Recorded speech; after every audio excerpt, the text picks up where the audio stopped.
Hi, this is Mrs. Boland, and we are preparing for our upcoming exam, and we're working on the review. This is problem number 19 of the review.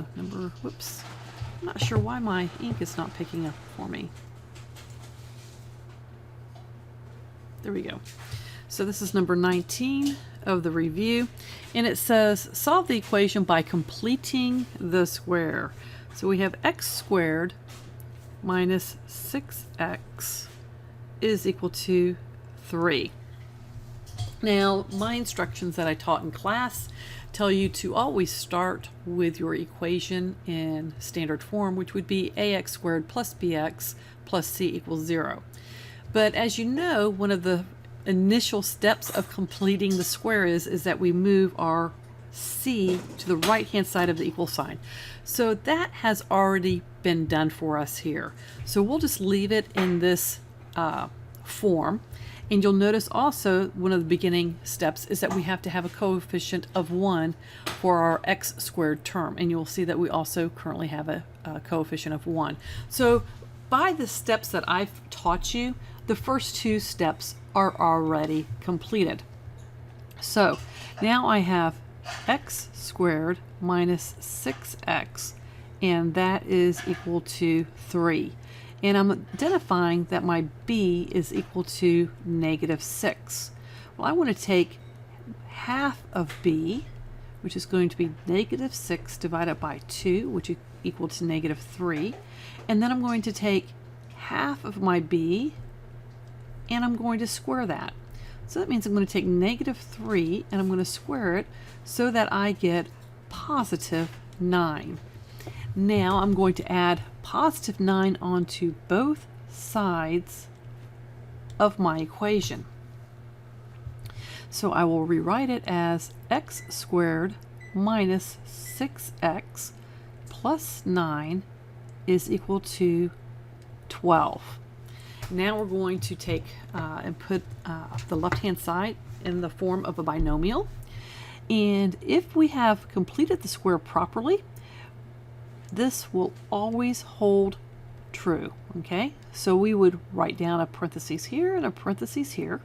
We'll write down an equal sign, and then whatever was over here on the right-hand side will now be over here on the right-hand side.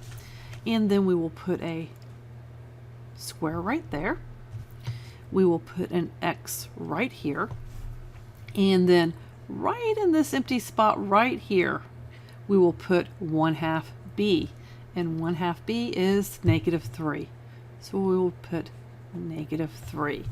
Okay, so that is how we write the binomial. Now we need to solve for x, and because we have a square right there, we will take the square root of both sides. And when I take the square root of both sides, I end up with x minus 3 is equal to plus or minus the square root of 12.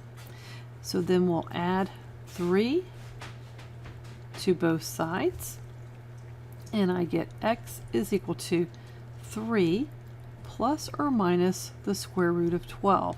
So this means I actually have 2 answers, and that's important for you to recognize.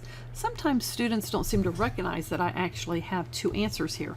My first answer is that x is equal to 3 minus the square root of 12, and my second answer is that x is equal to 3 plus the square root of 12. So now that we have our 2 answers, we want to go ahead and double check to make sure that we have everything in the most reduced form. And if you look at the square root of 12, you will see that the square root of 12 is really equal to the square root of 4 times 3, okay? All of that like that. And then that equals the square root of 4 times the square root of 3.